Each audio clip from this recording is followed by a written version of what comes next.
Admiral, Your Excellency. Captain is the official ambassador of Bulgaria in IMO, so we should call him Excellency. Dear guests, friends, first of all, on behalf of the leadership of the Bulgarian Naval Academy, you are very welcome here.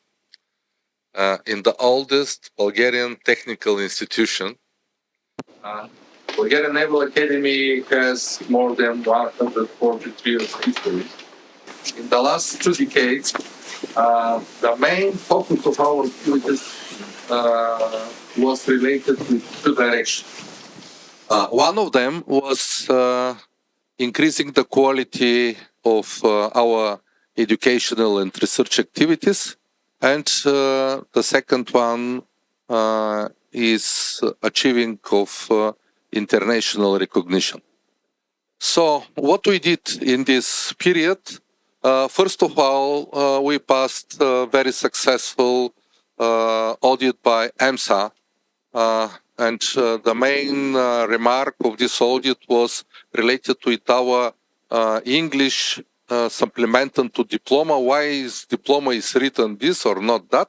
But speaking about educational system, about facilities, about programs, about quality management system, EMSA was happy.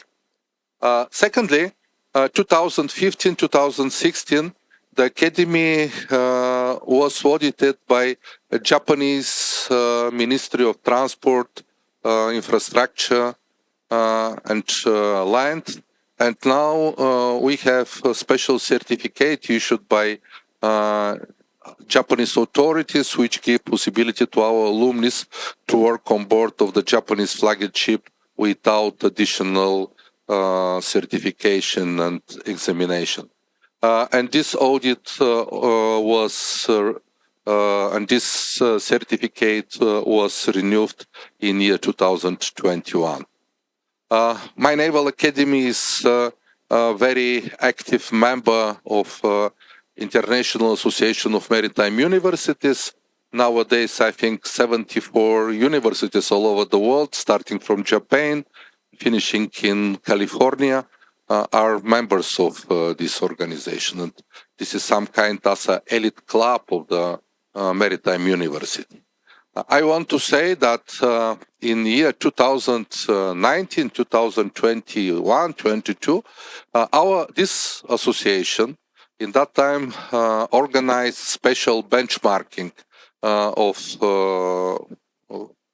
the system, benchmarking of universities, and we were extremely happy to have second place in this benchmarking for year 2020 and fourth place in year 2022, which was the last results of this benchmark.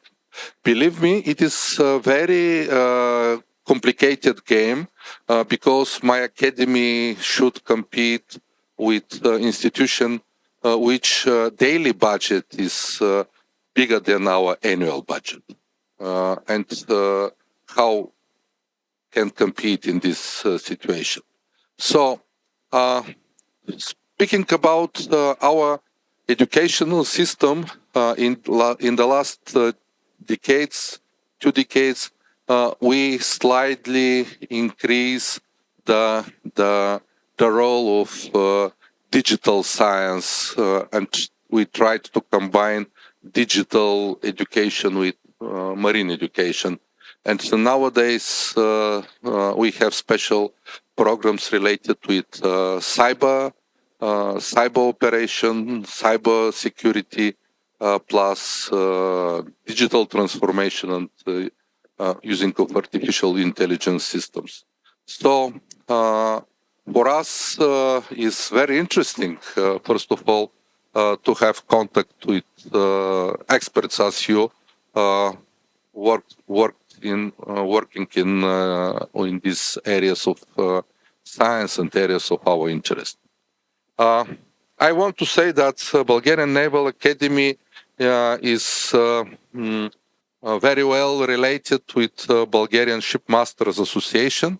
Actually, we are part of one chain, we are friends, and always Shipmaster Association received full support from the Academy. And for us, it's a great honor and great pleasure to host this panel here and to support you as much as possible. And fact that this event is organized with support of CESMA is very important for us because I believe this increases the international recognition of our colleagues from Bulgarian Shipmaster Association. So, dear colleagues, dear guests, on behalf of the leadership of the Bulgarian Naval Academy, once again I want to welcome all of you here in the Naval Academy, to wish you successful work in this forum, and I hope that the best cooperation between industry, between experts, and between academies, it is the proper way how to develop our industry and how to develop our institutions which are responsible to prepare the human factor, the human resources for the industry. Welcome in VARNA, welcome in Bulgarian Naval Academy.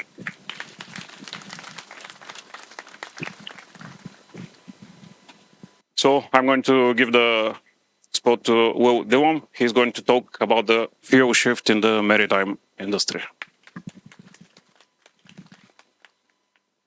Thank you very much. Before I start, I also want to express our gratitude as the Port of Antwerp-Bruges for being able to address you here today.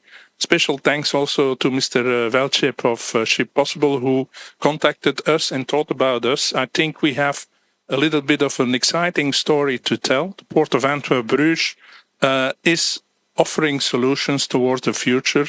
As I already mentioned yesterday, the changes and the challenges ahead of us are very, very big. But there's also hope and certainty that there are solutions. And some of the solutions may be offered by the Port of Antwerp-Bruges. So I have a lot of slides. I'm going to go through them very quickly, but they are there also for your information afterwards. You will get a copy in PDF format afterwards, so you can review it later. First, the Port of Antwerp-Bruges. What is special, perhaps not everybody is aware, but 2 years ago in April, we merged the ports of Antwerp and Zeebrugge, Bruges, into one single port. Now, there have been other mergers. Think about Haropa, the French ports, or think about North Sea ports, Ghent and a few Dutch ports. But what is different for the Port of Antwerp-Bruges is that we are one port with 2 platforms and one single management, one strategy, one vision. The others are more of a holding structure, so each port has still his independency to some extent. That is not the case. I think personally that our model is a very strong model, so that helps us also to get ahead of the future. The Port of Antwerp-Bruges is the second largest in terms of volume, the largest in terms of surface, but in some specific parts we are the number one. For instance, we have a very strong production side. The chemical cluster of Antwerp is second in the world only after Houston, so it's huge. We are the first automotive port, 3.5 million new cars every year. We're the first LNG terminal of Europe for imported LNG. 15% of what comes into Europe is coming through Zeebrugge. Hence, with the problems that we have known since the Russian-Ukraine conflict, you can understand it is a vital and strategic importance. This year we're well ahead on doing 285 million tons in total. And so this is a little bit about the port itself. I'm going to speak about the bunker market because, in fact, that is also going to change. Today, you have in the in the world several bunker hubs where the seagoing vessels can take their bunkers, the typical traditional fuels, heavy fuels. Here you see the Port of Antwerp-Bruges sits in the top 10 of largest bunker locations worldwide. The largest in the world is Singapore. Obviously, it's a transshipment hub. It does 50 million tons every year. But if you look at Antwerp-Bruges, it's on, let's say, the same level as Hong Kong, Fujairah, and Rotterdam, who is a little bit bigger than ourselves. That's because every year we welcome over 20,000 seagoing vessels, and about 60,000 inland barges come to the port of Antwerp-Bruges, and all of them regularly need to be bunkered.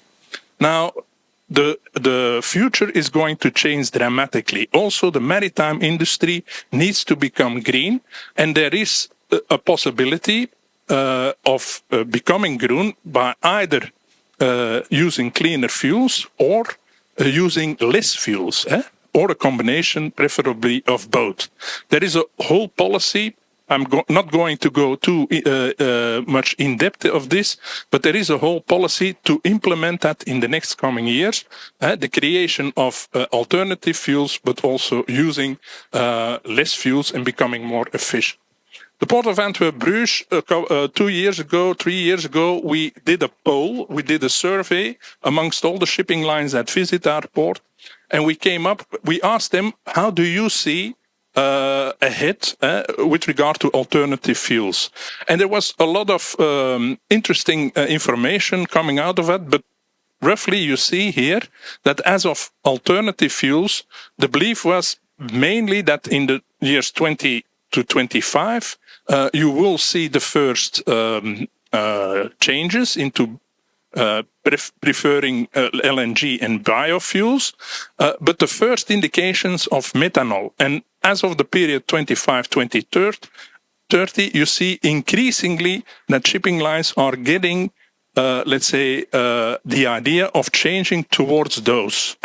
Now, there's a whole scala of different alternative and greener fuels, but today, nobody really knows what will be the dominant, if there will be a dominant. So for a port like us, if you want to change, you have to bet on several horses at the same time. So that's when we decided that we would change our port, because we always walked against the wall. In fact, the typical chicken and the egg problem, the shipping line saying, well, we would love to bunker green fuels, but there are no green fuels. And the bunker companies in our port, they said, well, we would love to offer alternative fuels, but the ships don't sail on alternative fuels yet. So it's always difficult to get that first start, and that's where the Port of Antwerp-Bruges comes in. We are today creating a multi-fuel port, not betting distinctly on this or the other. We are going to offer, and already are offering, several different fuels, which will be increased in the future. So to solve that problem, we need to be able to source new fuels. We need to provide a bunkering framework that does not exist in that state today.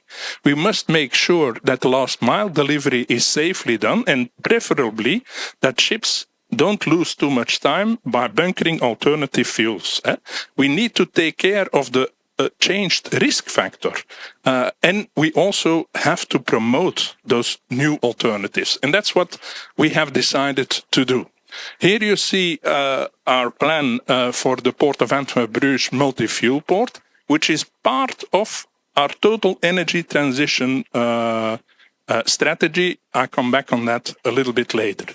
But we bet on electricity, we bet on alternative fuels based on hydrogen carriers, and we also want to offer a solution on removing CO2. The first, electricity. Here we are preparing our port with green electricity provided from wind and solar to deliver electricity to seagoing vessels and to barges. Onshore, so cold ironing will already be installed by 2027 for the cruise vessels that visit our port. But another good example of that change is that Grimaldi, which has a very big terminal in at the left bank, some of you will know, they have committed to change and to deliver onshore electricity for their seagoing vessels in the very near future. So let's say congratulations to a front runner in that respect. But basically, we will make it will become by 2030 obligatory for all seagoing vessels that, like container and automotive and ro-ro and cruise, that they will connect to the grid while they stay in the port. Also for barges, we have the idea of using electricity to provide bunker containers, big batteries that will be swap bodies for inland navigation. So they can sail on that. When the battery is down, they can change in our port to a new, let's say, big container battery as such. Secondly, hydrogen and hydrogen carriers, the products like ammonia, methanol, LOAC, etc., we will import them inside in the port. We will also locally produce some of it, and we will offer those new fuels, alternative fuels, to the seagoing vessels. We already have done bunkering in that sense. I'll come back on that later. But even simultaneous operations while unloading and loading is possible as such. Furthermore, our own tugboat fleet, that's a difference with many other ports. The Port of Antwerp-Bruges, for your information, operates and owns the tugboat fleet behind the locks. It's a fleet of roughly 18 tugboats and some other floating material, which will become green in the years to come.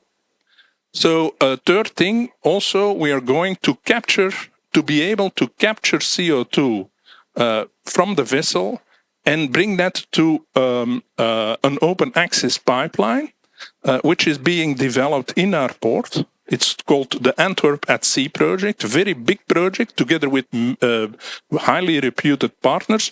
We are building a pipeline network to a liquefaction factory that will transform the captured CO2 and liquefy it.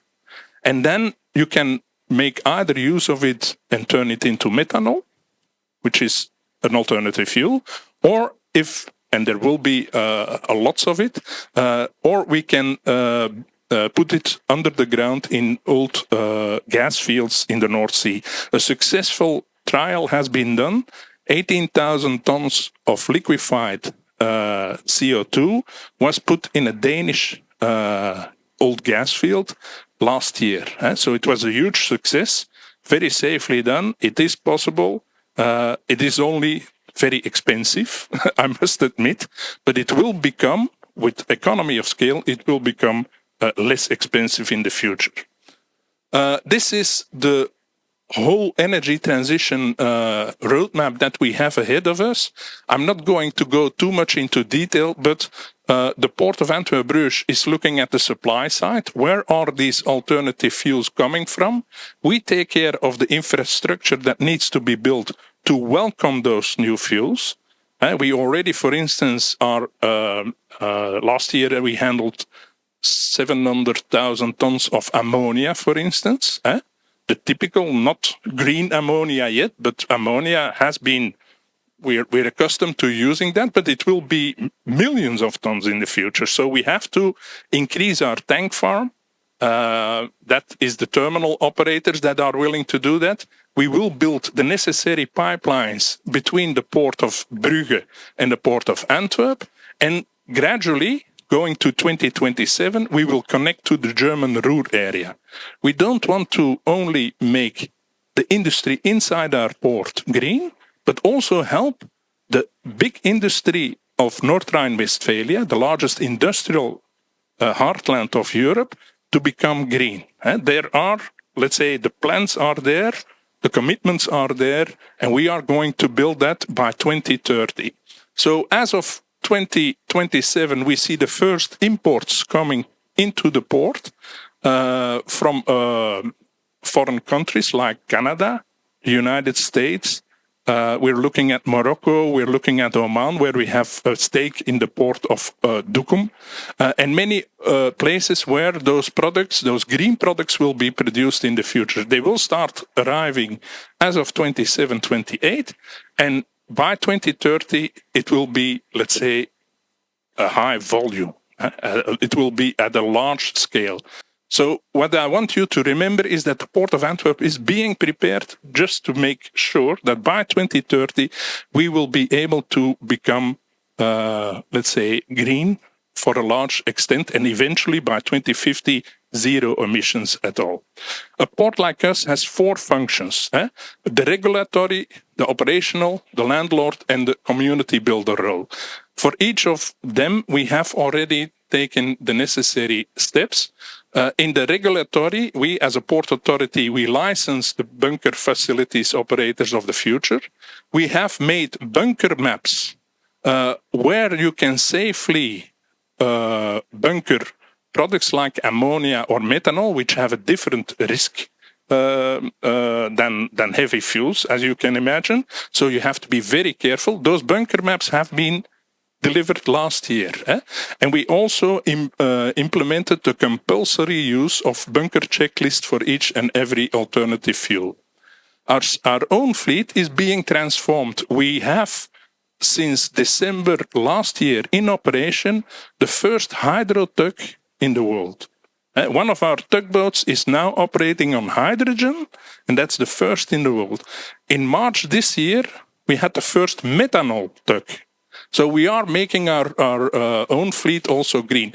Some of the patrol vessels inside our port are already hybrid. They can shift to electricity.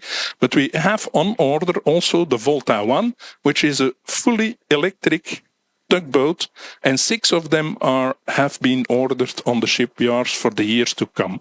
So if we, as a port authority, 85% of our carbon footprint sits in the operational fleet. We're making that green. So we will decrease 85% of our carbon footprint by long before 2050. These are the dynamic bunker maps. Also, we help the terminals to become safe with those, to handle those different fuels. And in the role of community builder, we are developing green corridors. We speak to other ports and we say, what can we do to develop that green shipment from one port to the other? Because that is what is, in fact, the essence. All cargo that leaves a port or comes to a port needs another port to have the same mindset. That's why the first green corridor was announced at COP25 in Copenhagen a couple of years ago, where we signed a letter of intent with the Port of Montreal, a very close friend of ours, to create a green corridor. In the meantime, with DFDS, a green corridor between Belgium and Sweden has been implemented. It is also going to run on ammonia. And there are different other alternatives that we are going to take care of. Earlier this year, we had the first CMOPs. The Anna Maersk bunkered 4,300 tons of biomethanol during operations. So the vessel itself, the container vessel itself, didn't lose any time with bunkering methanol. We can do that. We already are prepared to do that. This is our timeline to become a multi-fuel port, and we already did 22, 23, 24 is completely online. Next year we want to be multi-fuel ready. We will implement, in reality, some green corridors, and we will have the first ammonia bunkering in our port. Offshore cold ironing is also regulated and funded by the Flemish government. And this is my last slide. I want to conclude it. If you want to make a green corridor, it's not only the ship that has to become green and navigate on alternative fuels, also the landside logistics need to become green. And that's also at the same time an effort that we are implementing. We already have now a loading station, a fast a loading station for electric trucks inside our port. We can offer hydrogen trucks to load inside our port. We have hydrogen-powered straddle carriers and the barges that navigate the intensive network of inland navigation. They also are open to use alternative fuels. So in conclusion, because this is my last slide, in conclusion, I want to say the Port of Antwerp-Bruges is ready for the future. And it takes a lot of preparation, it takes a lot of skill, but we also want to expand that expertise that we have grown to other ports, like Bulgarian ports, to help them to become green too. Thank you very much for your kind attention. Okay, ladies and gentlemen, we're thinking to do the Q&A session at the end after all the speakers conclude their speech, but the information was a lot. I believe it's better now to ask the questions when you have the information fresh. So you're free to answer your questions. I'm going to bring you the microphone. Good morning. Thank you for the presentation. Ognian Sau from the Bulgarian Maritime Training Center. You were speaking about green energy. My question is, okay, everybody speaks about electrical charging, batteries, etc., but how do you proceed with recycling the batteries? Do you do any research about what happens after the end of the life of the batteries? Did you understand my question? No, please, can you repeat the question? How do you proceed with the recycling of the batteries when their life ends? Excellent question. We have a very large industry present in our port, but that is basically a fossil fuel-based industry. Now, we have been, and that's a longer period because we have a very huge area, 19 hectares inside our port, that was formerly the General Motors site, which was transformed into an area, we call it Next Gen, where we welcome circular industry to come and implement. We have already 6 companies that are going to be built there, production sites in the circular economy, circular industry,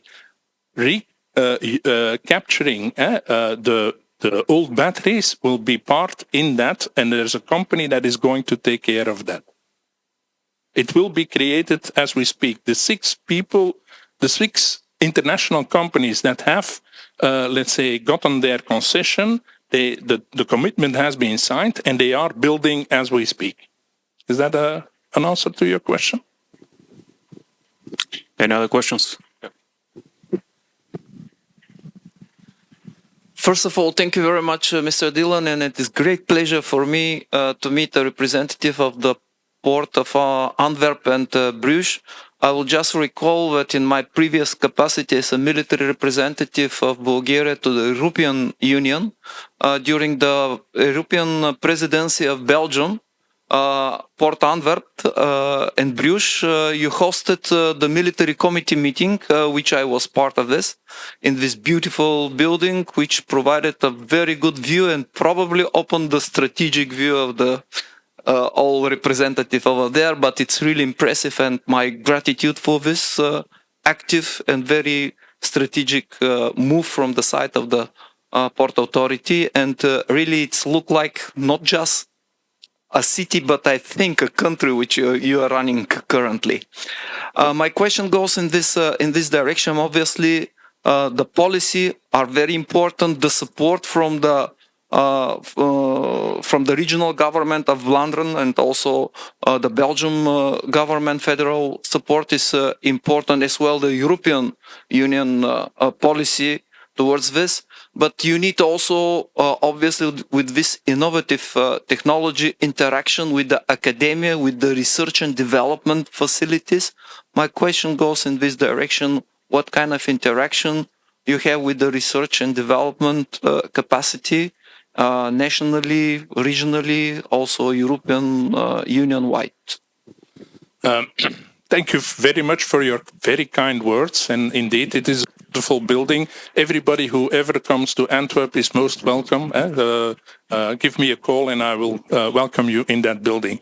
That being said, a very good remark, Admiral. I think basically we are on track of that. We have inside our staff, we have the Port of Antwerp Bruges employs as an authority, 1,700 people. That's not a small company, but a large department is, let's say, focusing on innovation, digitalization, and startups and whatever, and is in very strong link with all the academies, not only the universities and the worldwide academies. Every year we welcome students from all over the world that come to visit our port and hear about exciting things that we are realizing. And furthermore, also with the aspect of, let's say, geopolitical security, we have a very strong transatlantic link with the intelligence and the academia in the United States, where we all also, let's say, enjoined exploration to see how we can make the maritime business more secure and safe for years to come. So I think the link is there. It's via our department focusing on innovation, and they are in constant contact with all academies. Okay, we have time for one more question. Captain Paskov. Mr. Dillon, thank you once again accepting our invitation, and my personal thanks to you, especially for being your guest during 2020 at the Port of Antwerp in this spectacular area.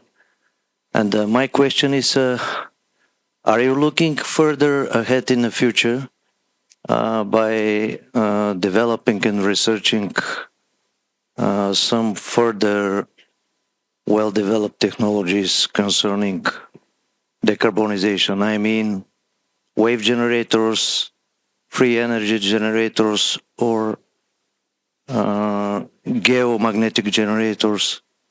Are your government helping in this topic? Now you're looking much more into the future. It's already hard to look a few decades ahead. But let's face it, 230 is tomorrow. 250 is not that far away. I hope to be able to live to see that time. So it's not that far away. Yes, I think we are taking a look at all the future alternatives. One of the hopeful things that I always notice is we are, let's say, there are developments that we don't see the full benefit of yet. There are things, more questions, in fact, than answers today. That's not a bad thing. Things will develop gradually over time. We have, I think, and that is the message that I wanted to bring today, we have a strategy towards the future as a port. And it's very nice to have a vision and a strategy, but you also have to have a roadmap. The roadmap till 2030, I've shown. We have a plan to go as far as that, and obviously we will go further ahead, but learn from new technologies as we go, and as all of the world will learn. I think if you see the realizations that we see today, whether it's in the practical use of, let's say, the smartphone and all its apps and what is possible, what you be able today with this computer. I remember that I started working on the first computer in my early days. It was, let's say, revolutionary, but it could not do 1% of what this small device now does. So it goes very rapidly and increasingly rapidly. Yes, my dear friend, we will look at the future. We will look at new technologies. We are already doing that via our innovation team, and we will constantly keep track on new developments. Yeah, but if you want to be ahead and to stay ahead, you have to constantly renew and be innovative. Okay, big thanks to Mr. Dillon. Is it a quick question? Because we are on a time schedule, okay? You have 30 seconds. We are talking about alternative fuels. Do you have emergency plans and regulations from the state, from the region, and your own regulations about emergencies? Please short. Yes, very brief. The bunker maps that we have developed for each and every different alternative fuel, and what you can do, where you can do it, and how you can do it, have been already implemented, and they are fully in line with the national law. But also, and we had to change a few of those laws, but also in line with our own safety regulations, which are very strict. If you have such a big chemical cluster, which is Seveso restricted, you have to be very careful and secure at that domain. I'm now going to leave the floor to the next presentations, which are much more interesting, I'm sure. Thank you, Wim. Thank you. It was quite interesting presentation. Although you're still not Rotterdam, you have way to go. You're going to catch up with them. Yeah. Tough crowd, they don't get the joke. Okay, we have the next speaker. That is Delan Christoph, associate professor here from the Naval Academy. He's going to speak about dual fuel engines, which is kind of continuation of this theme. Welcome to Delan. Thank you, Dimitar.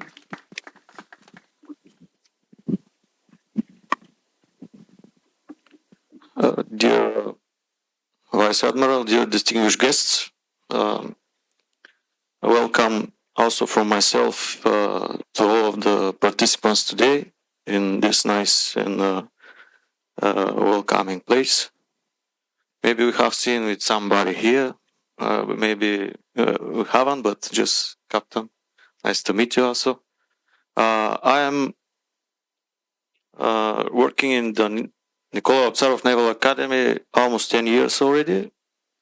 I am a member of the Marine Engineers Club since 2015, which we are in a kind of brotherhood with the Bulgarian Shipmaster Association.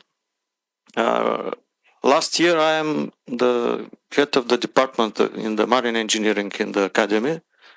And adding to the Admiral Mednikarov, which presented the Academy, I can say that in our department we are very involved in this process with the decarbonization in the training matter. Since 2021, we have started with IGF training. So we have gained kind of experience with this, with not only Bulgarian officers, but also there are involved some people from Ukraine, for example. And the focus on the topic which I'm going to present is related with the next panel, which is the educational panel, but also there is a link here, the logical link between the previous presentation of Mr. Dillon and the role of the internal combustion engines, which are going to drive us to the neutral or net neutral marine industry, which is directed for 2015 temporarily. What we can say about the dual fuel technology? So it is developing technology. There are some well-known practices in that, and these engines, they have to be our strong pillar in this energy transition journey.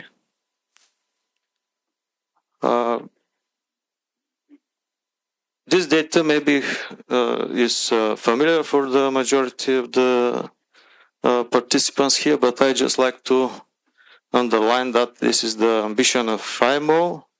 It is not crowded with a lot of additional explaining data, but just that we are going to the net zero in 2050. But recently we are in a slope which is going downwards to the greenhouse gas emissions coming by the marine industry. These greenhouse gases, they can be arranged in different groups, but mostly this is the carbon dioxide. Now it's coming the methane as a problem with the new technologies. We can say that with the greenhouse gases, which are actually not so big share in the global impact coming from the marine industry, we have less than 3% of the global share of the greenhouse gases. They have been thought that the marine industry can be the good example for the entire world. How can we deal with this decarbonization? So all of these changes in the trend here, let's the slope when it's going to become in different direction, it is linked with specific change in the environment. So now, as it was mentioned, we are changing to alternative fuels. We have to reduce the carbon intensity in present time, but it will be not enough in the long run. Let's say in the 2040, 10 years or 15 years from now, we have to get more significant changes. And all these changes are linked with technologies which we have to know, we have to explore, and we have to deal with. So, in this journey, the decarbonization pathways are generally two, considering the internal combustion engines. So, we have a liquid pathway and gaseous pathway. These pathways are more or less equal in their goals, but there are some changes or differences in the actions which we have to take in the shipping companies on board the ships, what we have to do. Maybe the simpler the decision is just to follow the liquid pathway. In that way, we will keep our systems running like they are now operational, but we will face soon significant changes in the impacts of the biotechnologies, which are rising the bio content in the marine liquid fuels very soon, 2-3 years from now. This year it is to be changed the standard for the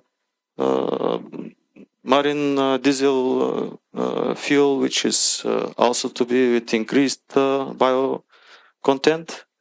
And let's say 5 years from now, the bio and synthetic methanol is going to be a mandatory also fuel for this liquid direction. So here, with this liquid pathway, we can say that temporarily we can deal with the matter, but in the long run, we have to change actually to something different. The gaseous pathway, today, we are able directly to change to LNG as fuel. The methanol also is starting. About ammonia, it's early to say that we have full readiness to operate general cargo ships for such systems, but at least there are promising researches that we will have soon, at least in the specialized ships, for carrying ammonia and further as a fuel, most probably 10 years from now. About the gaseous pathway, from the point of view today, the significant changes maybe will come in 15 years, or with this alternative fuels which we have, the natural gas, the methanol, ammonia. Intentionally, I haven't put hydrogen here, actually, because it is looking very complicated to be operated recently in the internal combustion engines, maybe with different technologies, yes, but my focus is on the internal combustion engines. So with these well-known technologies, we can start today, we can operate on natural gas, but in 15 years, there is a mandatory drop-in of bio, synthetic LNG, bio or synthetic methanol, synthetic ammonia, and maybe after 2040 we will have to deal also with the kind of power plants railing on hydrogen. Some gas turbine engines are coming into this flow, maybe as power generators, etc., like hydrogens. But generally, this gaseous pathway is giving challenge to change to, of course, to low flashpoint fuels today, but to have kind of calm 10 to 15 years operation. What are the challenges taking the direction to the gaseous pathway? So the safe handling of the low flashpoint fuels is something new. We are dealing with this with plenty safety measures. Here the major problem is the explosion hazard. So we handle with boiling liquids. These boiling liquids tend to pressurize the system, so we have somehow to handle these vapors, not to release them directly without control to the atmosphere. The cryogenic storage is typical for the natural gas. It's something new also for the general cargo ships, if I can say general for all the others, different than the specialized gas tankers. If we talk about bunkering infrastructure, there was one good example here for the port of Bruges, but actually availability and price around the world, if we consider a ship which is going to different directions and what is the infrastructure, for example, in Africa or in some more remote spots, how we can find easily solution to bunker natural gas. Of course, the prices are changing. We cannot say exactly what will be the price 2 days from now.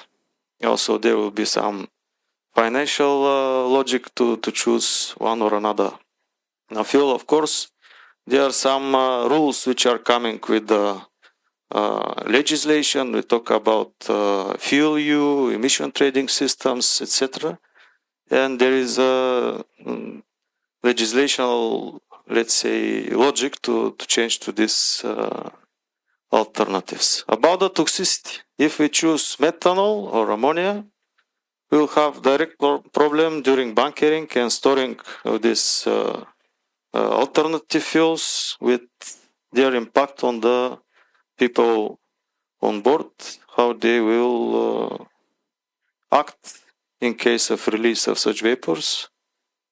We have also the new features of the gas containing systems. Here you can see one cutout of such system, gas containing, bunkering, etc., which is also to be well recognized by the crew members. Here the direction must be the engineering department, what they have to know as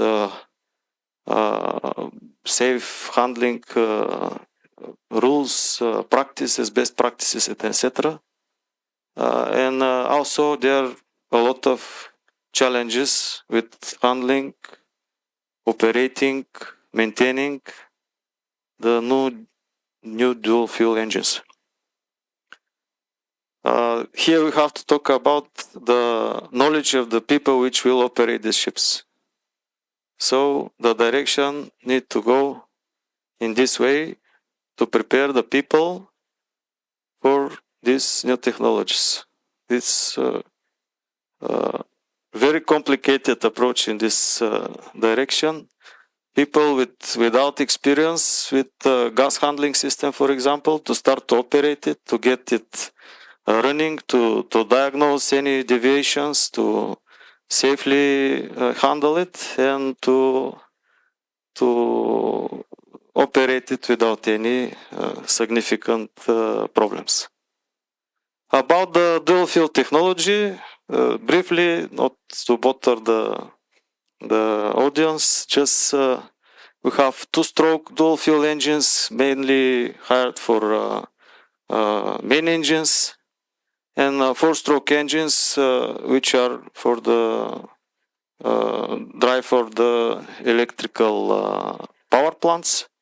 We have different technologies. For the two-stroke engines, we have high pressure of the gas injection system and low pressure of the gas admission system technologies, which are different with their basic principles. The majority, or let's say the total number of dual fuel four-stroke engines, they rely on this low pressure of the gas admission and lean burn concept engines. Just brief view on the dual fuel technologies. The high pressure gas injection system is typical for the LNG burning engines. Actually, it's vaporized already and prepared in high pressure into the cylinder units of the engine. We have also here this only option for burning methanol and ammonia. And for the low pressure of the gas admission system, it's option temporarily only for the natural gas use. Here, it is actually auto engine when running on gas. We have problems here with the quality of the gas. So if we have low methane number of the gas, there will be knocking problems, self-detonation, etc. So additional controls will need to know about these engines. About the four-stroke engines, these are maybe the most interesting in the relation with the training of the new specialists in the maritime industry. These engines, they are lean burn concept. So working on gas, they are auto engines. Changing to liquid, they are diesel engines. Specifically for them is that when running on gas, they have to use common rail system for ignition, which is new technology also for the majority of the ships. Let's say nowadays we rely on old buildings, conventional drives of the process. I'm talking about fuel injection control. And here our specialists need to know about the common rail features, and basically we have to change the engines or have to change the technology to the new technology, which is very complicated as a set of sensors, feedbacks, etc. And these are let's say tasks directed to the junior engineers. So here, the juniors need to know very well the technology of control, PMI, etc., which is, let's say, the area of the more experienced engineers, chief engineers and second engineers related to the AMI control. Let's say, I will share one opinion of one experienced engineer already in the dual fuel era. We will have only electronically controlled engines. So we have to prepare also for that, to know also the gas features and to look forward. Thank you for your attention. If you have any question. Thanks to Delan. Okay, we're going to do again the questions and answers now. It's a pretty technical presentation, so you better ask the questions now.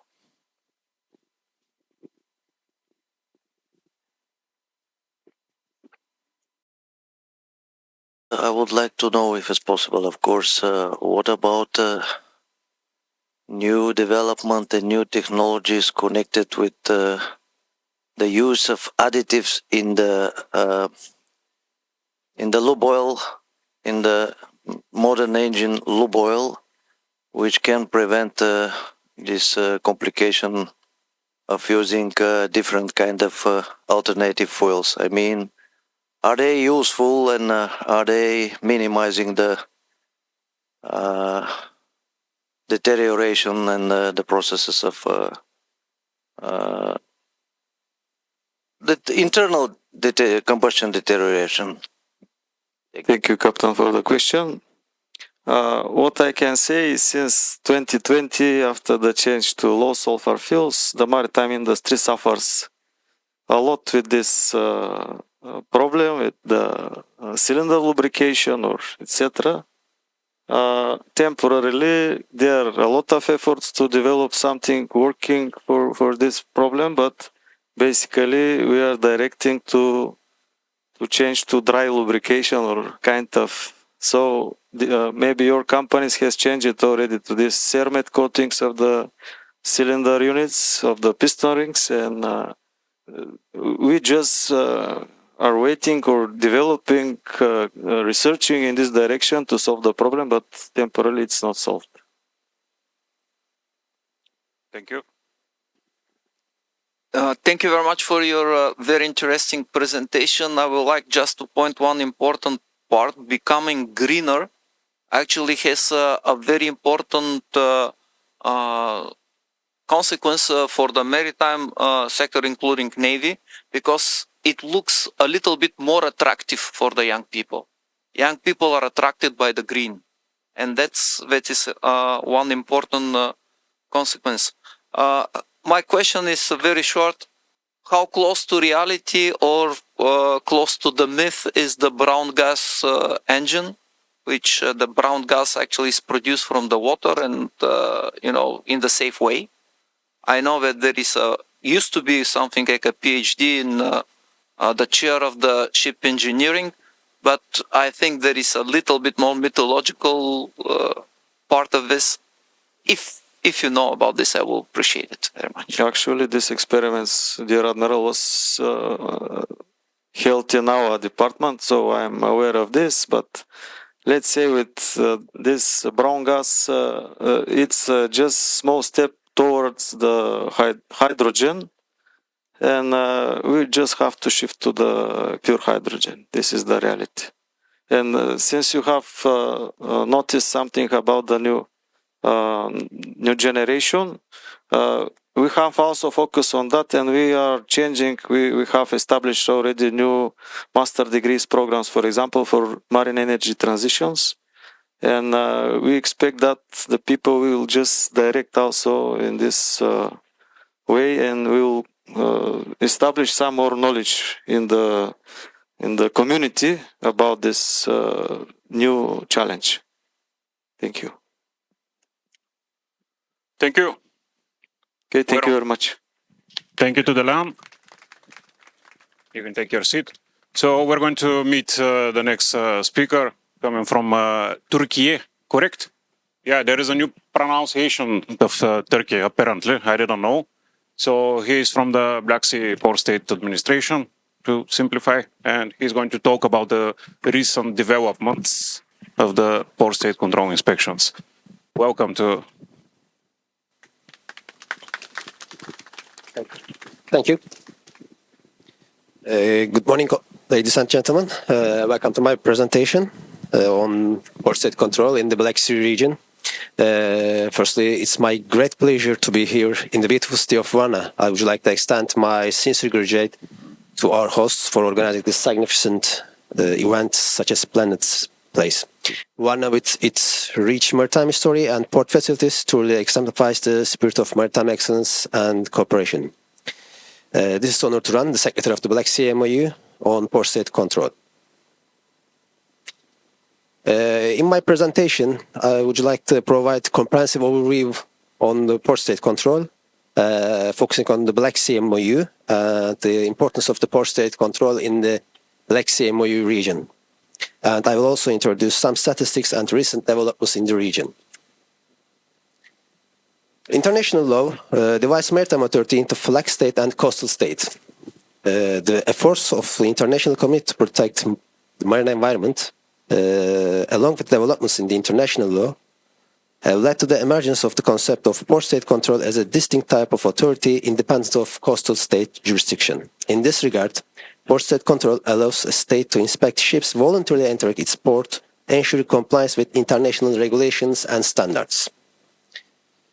Port state control inspections carried out based on the international law by states authorized ships inspectors at its national ports verify the foreign ships meet international standards and regulations. Although elimination of substandard ships is the first and foremost responsibility of flag states, port state control is primarily an essential element of international compliance with regulatory standards and has often been called the last safety net. In an ideal world, there will be no need for port state control. However, due to the realities of life, port state control is the significant feature of maritime safety, environmental protection, and the living and working conditions on board. Relevant articles of UNCLOS allow port states to enforce regulations related to marine environmental protection and provides the right to take action against ships violating national laws in their waters. Port state control is also addressed in mandatory IMO and ILO conventions, which are SOLAS, load lines, STCW, ballast water management, MARPOL and its annexes, Tonnage Convention, Anti-Fouling System Convention, and MLC. Additionally, port state control inspections follow regularly updated port state control guidelines and procedures adopted by IMO and ILO. Aiming to prevent substandard ships, currently there are 10 port state control regimes established, which are Paris MOU, Vina-Del-Mar Agreement, Tokyo MOU, Caribbean MOU, Mediterranean MOU, Indian Ocean MOU, Abuja MOU, Riyadh MOU, and Black Sea MOU. Additionally, the United States Coast Guard operates a national regime, bringing the total to 10 port state control regime in effect. The Black Sea is widely recognized as one of the regional seas most damaged by human activities. Almost one-third of the entire land area of continental Europe drains into this sea. The second, third, and fourth major European rivers, Danube, Dimitar, and Don, discharge into this sea. And this makes the Black Sea highly sensitive to pollution. Its only connection to the world's ocean is the narrow Istanbul Strait, which is as shallow as 70 meters deep and 700 meters wide, in which a two-layer current flow observed. The brackish surface water, which extends maximum 200 meters, forms a very productive environment, which is not only a source of health, but also provides a source of clean water to surrounding seas. Below that anoxic conditions, no dissolved oxygen prevails, but hydrogen sulfide dominates, so makes it impossible for life to exist below this 200 meters. This makes it very sensitive to any type of pollution, especially accidental or routine ship-based pollution. The maritime transport in the region represents a serious challenge to this unique environment. Therefore, it's highly important to ensure that the ships sailing in the Black Sea comply at all times with maritime safety and marine pollution prevention standards prescribed by IMO conventions. In this connection, within the framework of the Convention on the Protection of the Black Sea Against Pollution, known as Bucharest Convention, the government of Black Sea decided to launch a harmonized system of port state control through the adaptation of a Memorandum of Understanding on port state control in 1996. As a follow-up, the Memorandum on Port State Control was completed and signed in Istanbul in 2000. On 12th of December 2002, it entered into effect for all the region. The Black Sea MOU coordinates and optimizes the inspection resources of the maritime administrations in the region with the aim to eliminate substandard ships, enhance the safety, protect the marine environment, and improve the living and working conditions on board the vessels calling the Black Sea ports. Organizational structure of the Black Sea MOU has three components: the Port State Control Committee, the Secretariat, and the Information System Database. The Black Sea Port State Control Committee is the executive body of the Black Sea MOU, monitors and controls the implementation and ongoing operation of the memorandum, and deals with the matters of policy, finance, and administration.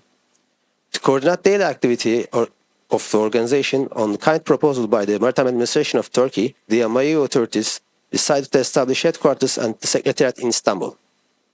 These are granted observers of the Black Sea MOU: US Coast Guard, Azerbaijan, Kazakhstan, Moldova, Paris MOU, Tokyo MOU, all other regional port state control regimes, and the Commission on the Protection of the Black Sea Against Pollution are observers of the Black Sea MOU.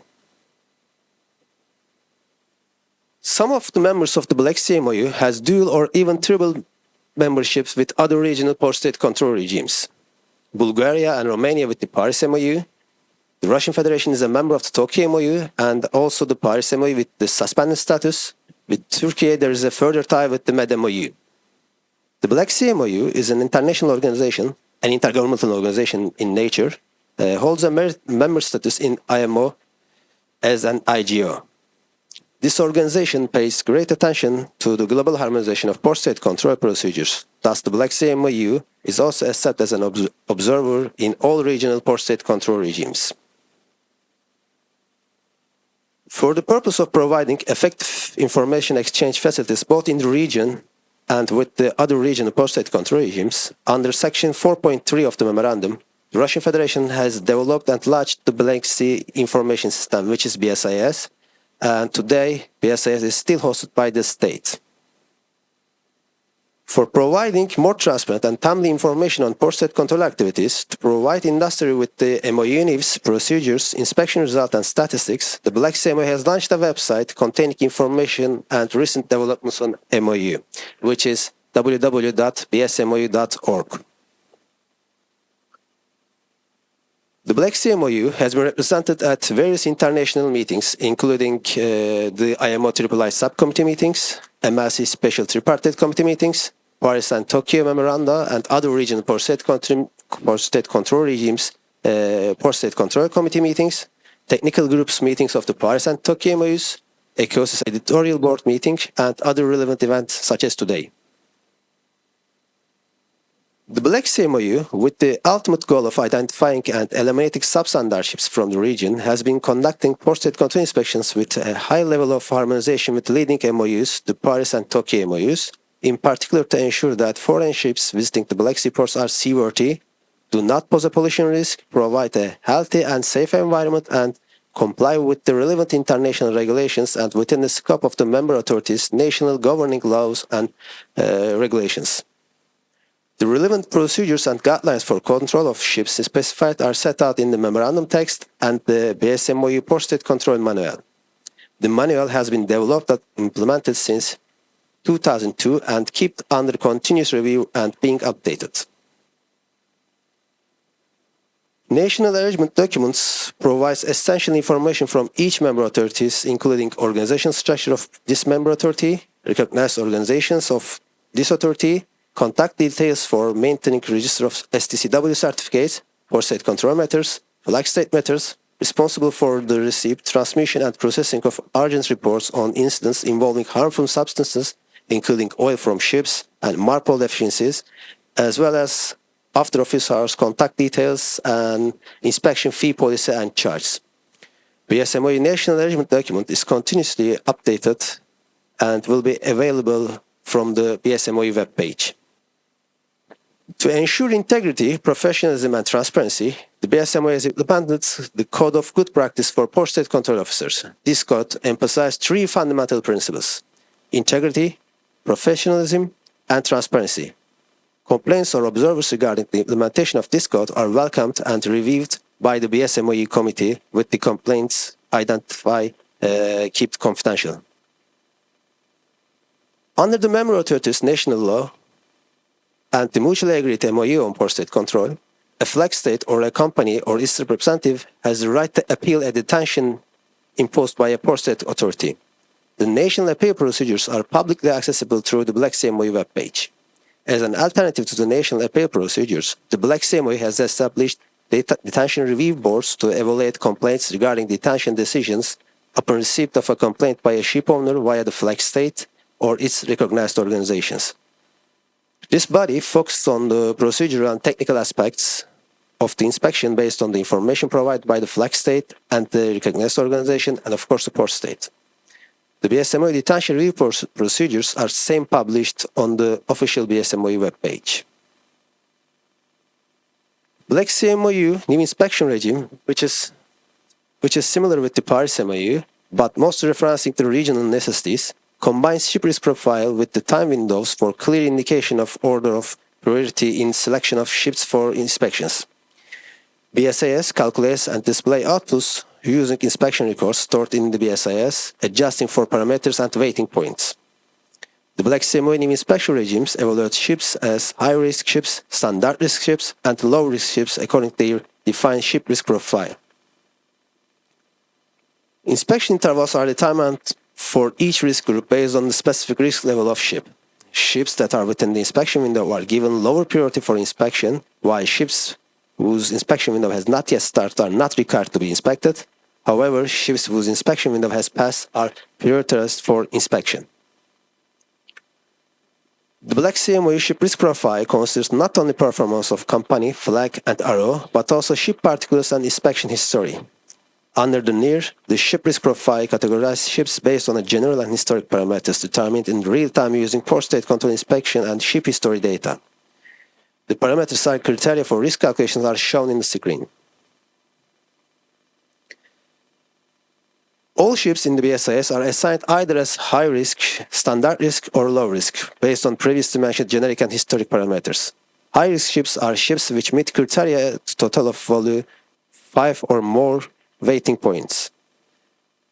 Low risk ships are ships which meet all the criteria of low risk ships parameters such as low flag detention index, no detention in previous 3 years, the ships which have had at least one inspection in that period. Standard risk ships are ships which are neither low risk ships or high risk ships.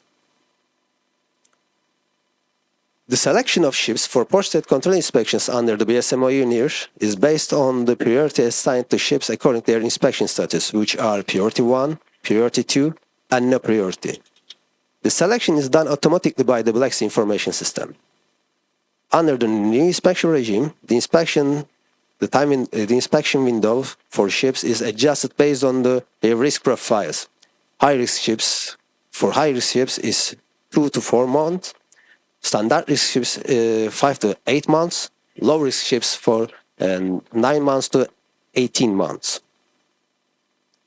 Taking a look at the trend for the port state control inspections conducted in the Black Sea MOU, as we can see, the number of inspections remained relatively stable, around 5,000 to 6,000 range. In more recent years, between 2019 and 2021, we can observe a peak in the number of inspections, which then saw a significant decline. This drop is attributed to COVID-19 pandemic, which impacted the ability to carry out port state control inspections at BSMOU region ports. However, there has been a recovery in 2023, indicating a resurgence in inspection activities. This graph highlights the continuous efforts by the Black Sea MOU member state to enforce safety and environmental standards despite the challenges. This graphic shows the rate of inspections with and without deficiencies in the Black Sea MOU region. The blue line tracks inspections with deficiencies. The yellow line shows those without. These charts illustrates the detention percentage CMOU region from 2003 to 2023. Detention rates peaked in 2008, reaching close to 9%, followed by a steady decline. Afterward, we observed a notable increase around 2017. This graphic shows identified deficiencies by the Black Sea MOU member authorities. The most significant number of deficiencies found during these years: safety of navigation, followed by life-saving appliances, health protection, medical care, social security, and fire safety, which account nearly half of all deficiencies. This figure displays the number of individual ship visits by Bulgarian ships in the Black Sea region, represented by the light blue bars, and the detention percentage, which are represented by orange dots, over the period from 2016 to 2023. It's observed that despite the relatively low number of Bulgarian ships visiting the region, their performance has been extremely high. This highlights the Bulgarian commitment to maintaining high standards in maritime safety. In the year 2023, the Black Sea MOU member authorities conducted a total of 5,200 94 inspections, which closely aligns with the 5-year average recorded during the pre-COVID period. During 2023, a total of 17,326 deficiencies were recorded. The average number of deficiencies per inspection amounted to 3.27. As a result of serious non-compliances, a total of 208 detentions were warranted. The detention percentage in 2023 was 3.93, which is slightly higher than the previous year, but less than the 10-year average of 4.12 detention rate. Further information about the BSMOU port-state control statistics is reachable through the BSMOU webpage. The Black Sea MOU conducts concentrated inspection campaigns, which calls CIC, annually from September to end of November, joining the Paris and Tokyo MOU CICs. This year, the focus on crew wages and seafarer employment agreement under MLC, incorporating relevant questions relating to financial security under the amendments of the MLC, and this CIC is now ongoing until the end of next month. For the following year, the Black Sea MOU agreed to conduct the CIC on ballast water management next year and the CIC on cargo securing in 2026. Last year's CIC was on fire safety, involved 922 inspections. During the CIC, 15 of the vessels were detained under the CIC scope. The full detailed report of the 2023 CIC is also available from the BSMOU webpage. The Black Sea MOU adopted several amendments to the memorandum text regarding no more favorable treatment clause for ships flying the flag of a state which is not a party to financial liability conventions, and enhancements regarding automatic denunciation resulting from ratification of MLC. And it was also adopted to amend memorandum to include correct the reference to MARPOL Annex 6.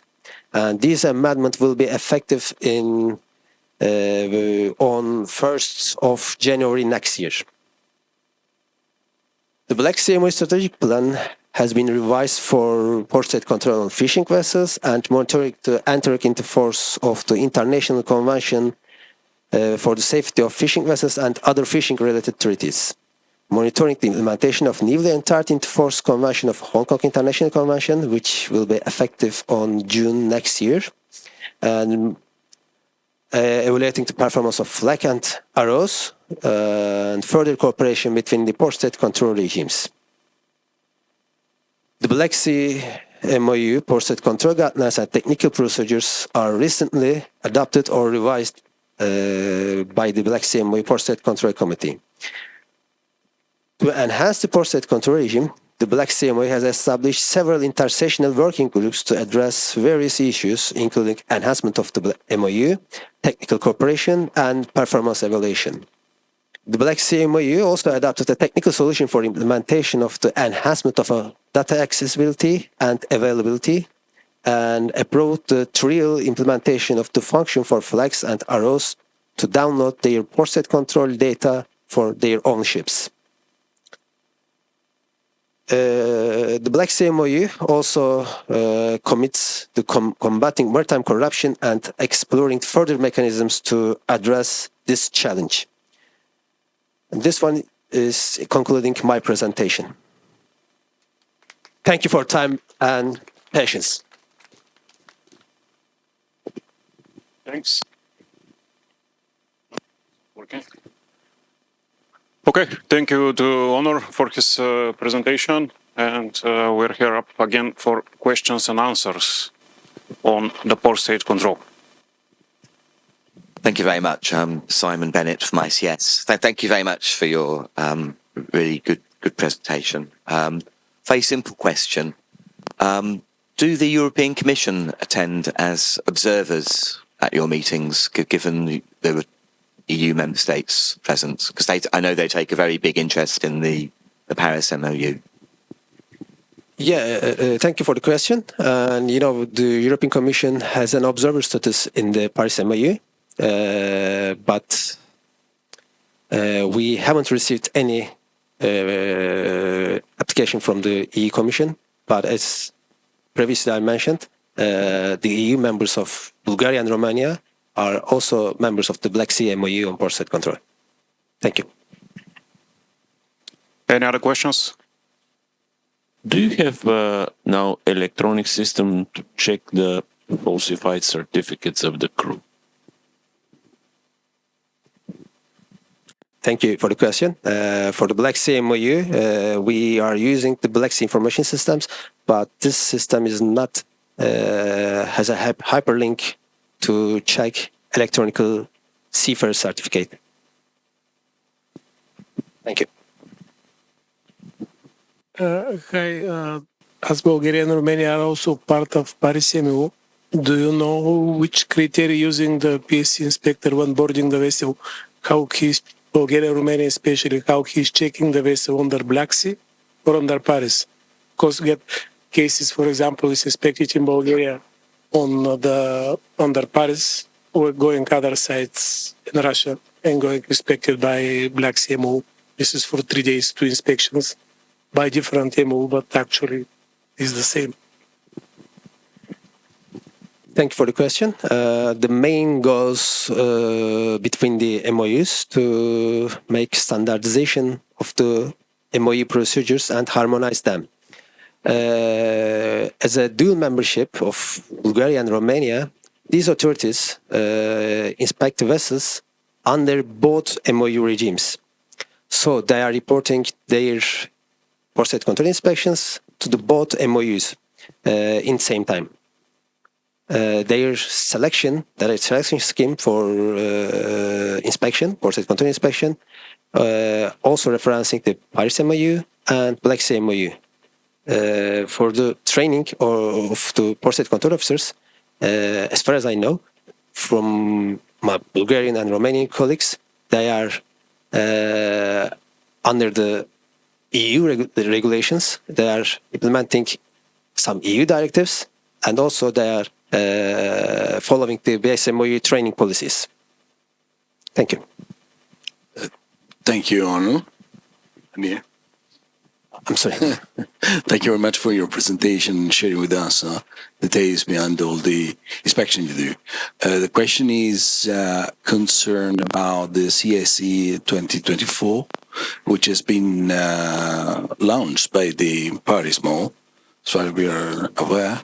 And do you have already any feedback how the campaign is going on? And if at the end of November that it should be completed, if at the end of the campaign your result will be summed up with the Paris MO inspections? Thank you for the questions. There is a global approach for the CICs.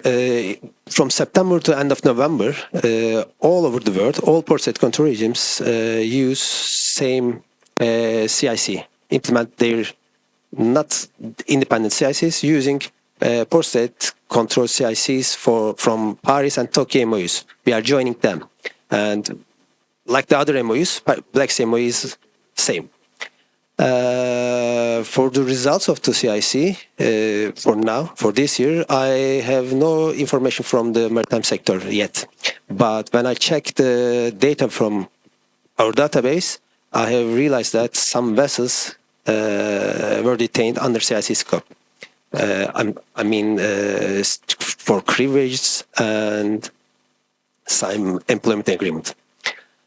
As a result of the completion of this CICs, the report of the CIC submitted to IMO and also released on the BSMA webpage for easy access to interested parties.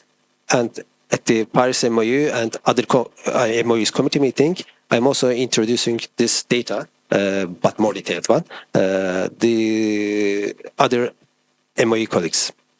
Thank you. I have one question.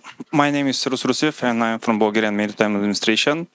I recently passed for Paris MO Port State Control New Entrance course, and I understand there it's similar, like ship risk. And I have one question concerning the fishing vessels. As I understood, Paris Mo, they're considering the scope of inspection of fishing vessels above 24 meters in the future. And you mentioned you revised. What about inspection for fishing vessels? Thank you for the question, and also congratulations for the your new entrance to the port state control officer's job. Regarding the port state control on fishing vessel, there is some different United Nations bodies like the IMO, which is dealing with the illegal fishing.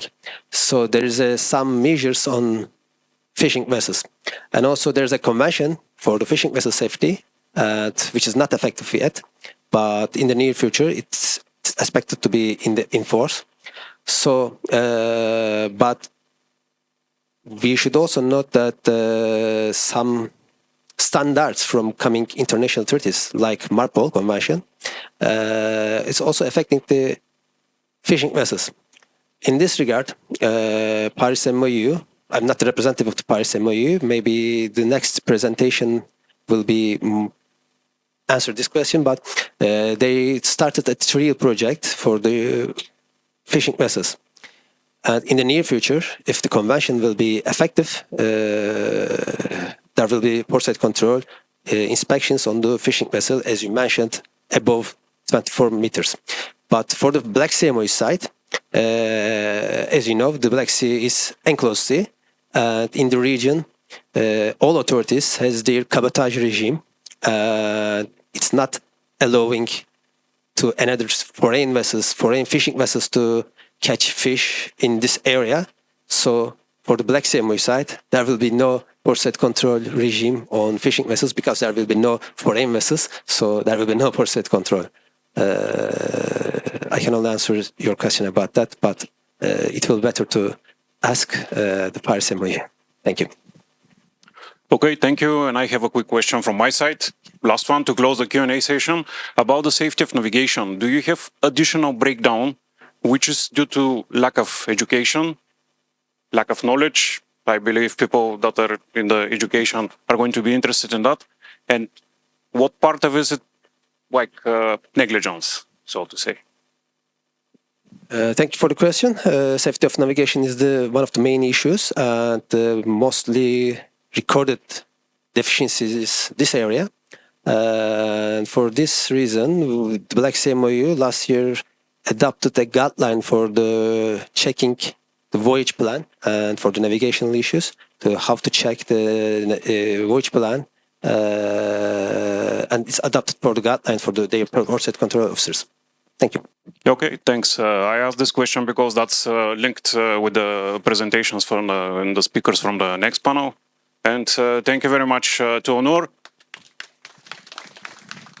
I saw that you have additional questions to him. After we close the session, you can address the questions directly to him. We're going to play now a video from Luc Smulders, that is from Paris MOU, not from the Black Sea. And yeah, probably he's going to answer your questions. That's Onur Kolant. Good morning or good afternoon to you all. My name is Luc Smulders. I'm the Secretary General of the Paris MOU on port state control. Thank you for having me here in the 2024 International Maritime Forum, and I apologize for not being able to be physically present in VARNA. I understand that an interesting program has been put together by the organizers of the forum, for which I would like to compliment them. And of course, I wish you much success with the forum. It gives a good impression of what the Paris MOU is, how and why it came into being, and how the Paris MOU functions. In doing so, I have already largely addressed the first two topics on the slides. And after the video, I will elaborate on some of the points raised in the video.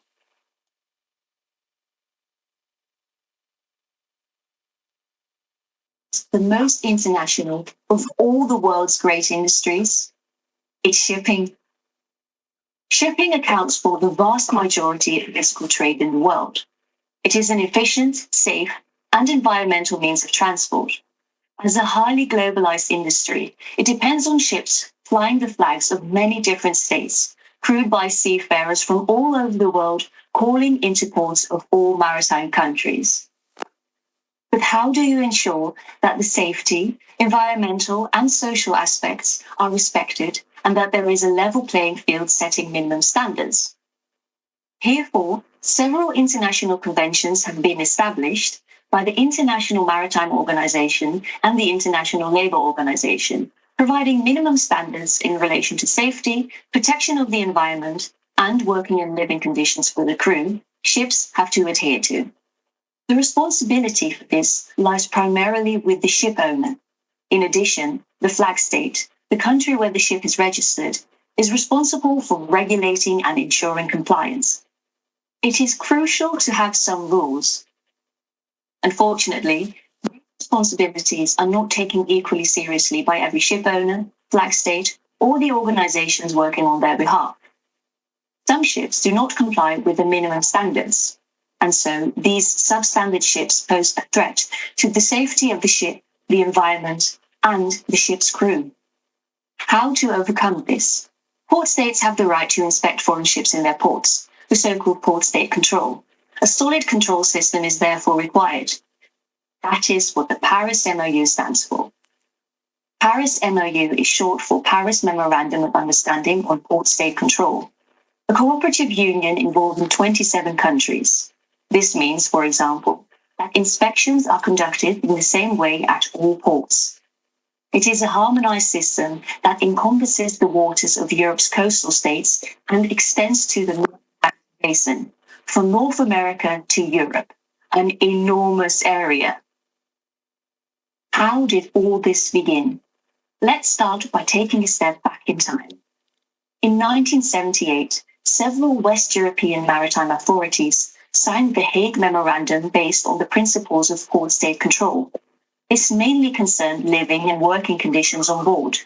But just as the memorandum was about to come into effect in March 1978, an oil tanker, the Yomoko Cadiz, ran aground off the coast of Brittany in France. Ultimately, the ship split in three and sank, resulting in the largest oil spill of its kind to that date. This disaster caused a massive political and public outcry in Europe for stricter regulations to ensure the safety of shipping. 14 European countries subsequently signed a new memorandum on port state control at a ministerial conference in Paris, France, in January 1982. The Paris Memorandum of Understanding on Port State Control was launched on July 1st, 1982. So how did it work? At first, it was agreed that each country would inspect 25% of the foreign ships visiting its ports, meaning that around 85 to 95% of all ships were inspected in the Paris MOU region annually. The system worked, but there was room for improvement. So a new system was developed that focused more on the quality of the inspections than the quantity. In this new system, the risk profile of the ship, based on generic and historical factors, determined which ships were inspected. This risk-based system was a game changer and was fully implemented in 2011 and still applies to this day. Each year, around 17,000 inspections take place. These are carried out by port state control officers. The ship is selected for inspection based on its risk profile. The higher the risk profile, the more often such an inspection will be performed. Ships that are considered a standard risk are checked once a year. Ships with a higher risk, twice a year. Ships deemed to pose a lower risk once every 2 years. Simply put, ships with a proven track record, backed by a reputable company and flag, are rewarded by being inspected less often. But how is the risk profile established? There are several parameters for this. Generic parameters focus on the type of ship and its age. The country where the ship is registered is also an indication, the vessel's flag state, as well as the performance of the company that manages the vessel. There are historical parameters too. Have any deficiencies or detentions been recorded in the last 3 years? These may affect the risk profile. Besides these, additional inspections may also be carried out. For example, if a ship had a collision or ran aground, was maneuvered in an unsafe manner, is reported to have cargo problems, or if a complaint is received regarding the work and living conditions on board. After each inspection, the Port State Control Officer compiles an inspection report listing any deficiencies they may have found. If the deficiencies found are so serious that they are an unacceptable threat to the safety, the environment, or the ship's crew, the ship will be detained in order to assure that things are brought in order before the ship departs for its next voyage. Ships that have been detained more than twice may be temporarily or even permanently banned from all ports in the Paris MOU region. Does it work? Over the past 40 years, we have seen that the percentage of ships detained in the Paris MOU region has slowly but surely decreased, whereas in the first decades, sometimes more than 10% of visiting foreign ships were detained annually. That percentage has now fallen to approximately 3%. 94, building on experiences from the Paris MOU, port states in the Asia-Pacific region established the Tokyo MOU, and further regional agreements followed. To date, almost all port states in the world are part of similar regional agreements. The maritime industry remains a complex industry with several challenges ahead. The complexity of regulations and advancing and new techniques requires strengthening of cooperation between the MOUs, the European Commission, and the European Maritime Safety Agency and other relevant partners. In this way, together we contribute to the safety of the whole shipping industry. Okay, we have a change of plans. We're going to pause the video for now. And we have Stanimir Nachev. He had an urgent business meeting earlier. He couldn't join the panel. He was on the schedule. So we have Stanimir Nachev, and he's going to talk about drones. Hello, everyone. I hope you didn't fall asleep. If you do, or you did, I'm gonna wake you up. No matter that I like my name, Stanimir Nachev, most of the guys that know me quite well, they just call me Stan. So, I'm the sole owner and general manager of Aerovision, which is Bulgarian-based company. We have quite a lot of experience within the UAV business. As far as you can see, our company is founded in 2015, so we are already on the market for nearly 10 years, 9 or something like that. And the most important thing is that we do a lot of things like UAVs. For example, Scorpion that you can see on the slides. This one was granted with the gold medal on the technical fair in 2016.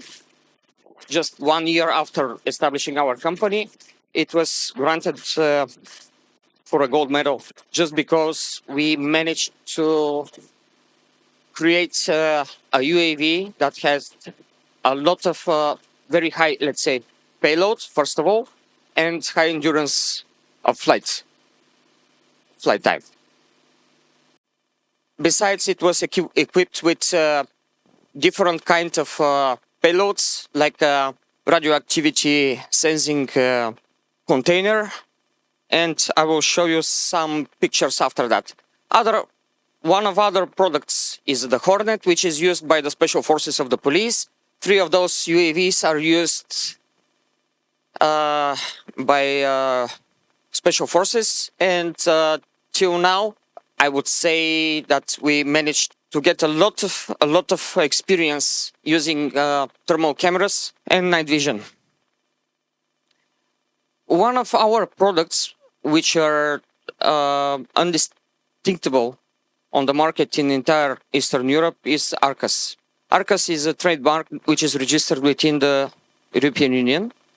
ARCAS is a quite interesting name because ARCAS is not just an abbreviation like Advanced Remote Controlled Aerial System, but ARCAS is also the mythological hunter that gave breath to the people.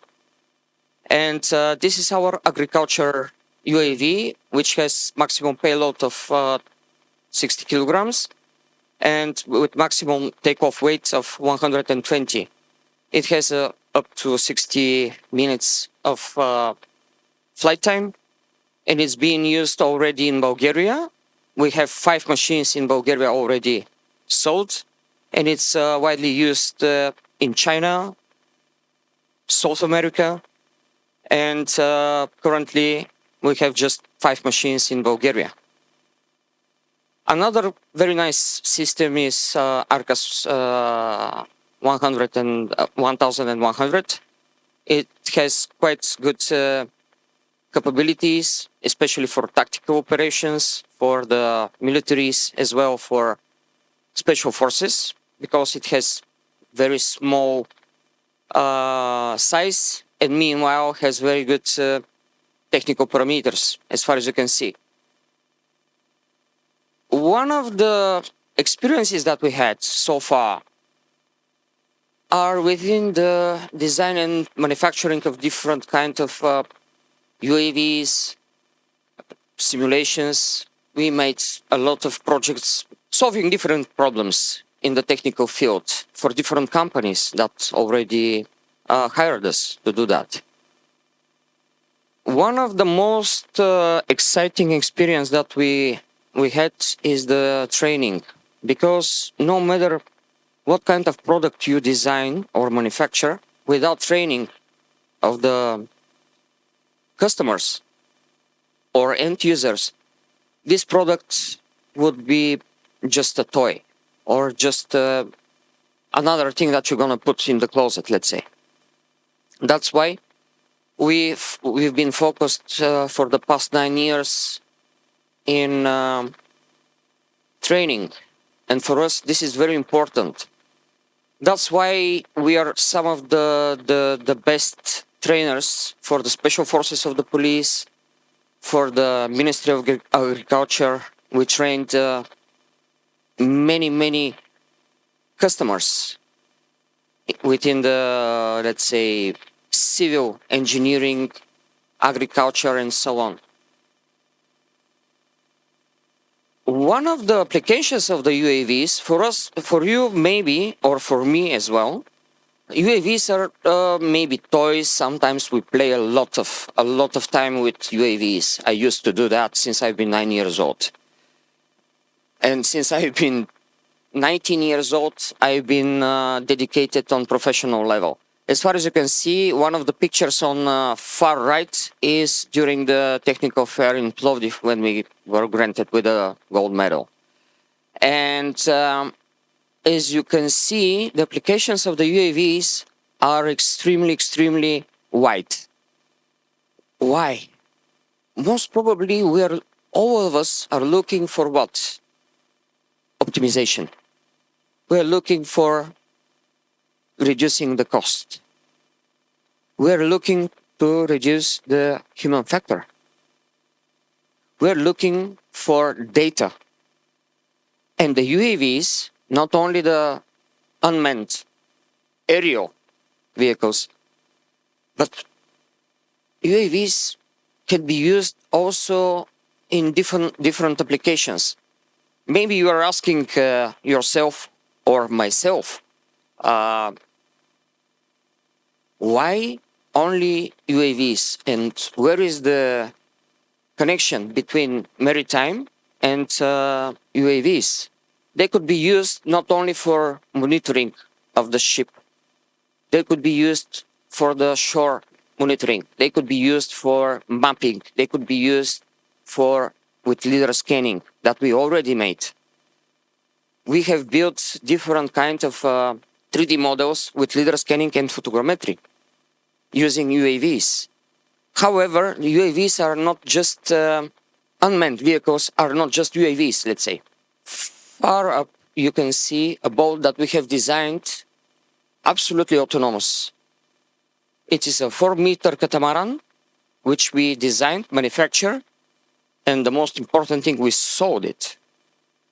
Some of the, there are a lot of institutes that are designing, they're making, let's say, projects and so on. The most important thing is that we not just design, we do not just make, let's say, projects concerning R&D, let's say. However, we just design, manufacture, and we sell. That's why we are so successful.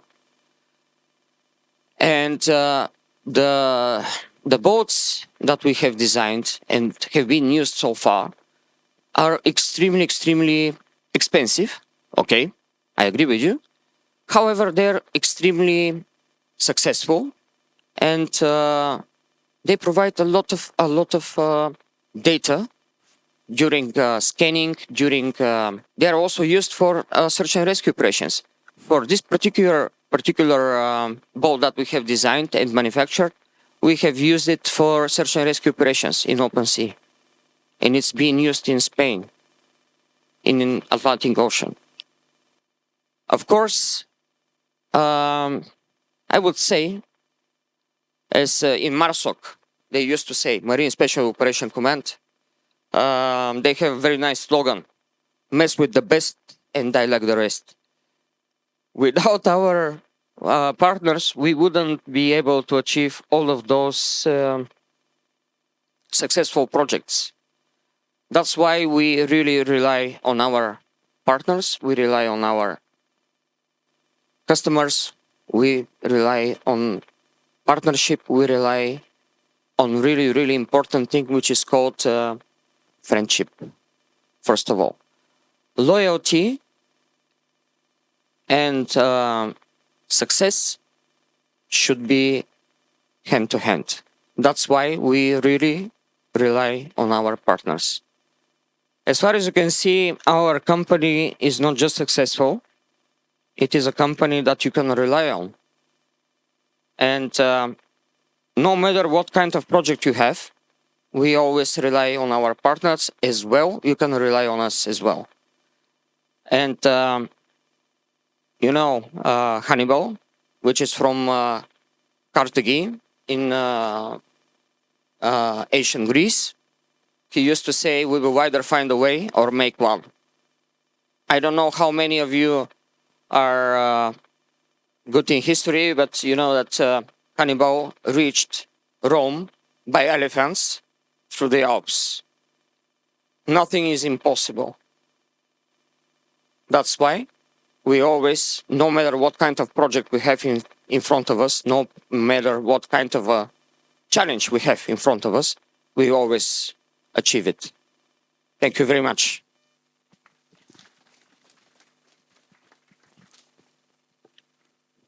Thank you to Stanimir.